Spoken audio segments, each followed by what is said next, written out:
Solapur news 24 मध्ये आपलं स्वागत आहे। आजच्या प्रमुख बातम्यांवर एक नजर टाकूया। करमाळा तालुक्यातील उजनी लाभ क्षेत्रातील पोमलवाडी येथे रविवारी 31 रात्री झालेल्या जोरदार वादळी वाऱ्यामुळे अत्यंत दुर्दैवी घटना घडली। वस्तीवरील घराची भिंत अंगावर कोसळून वृद्ध दाम्पत्याचा जागीच मृत्यू झाला।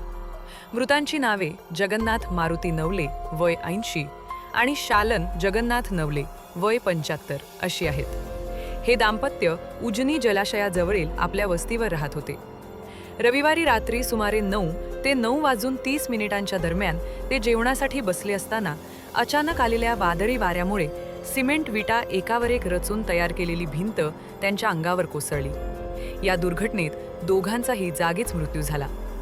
घटनास्थळी आसपास कोणतीही वस्ती नसल्याने रात्री ही घटना कोणाच्या निदर्शनास आली नाही।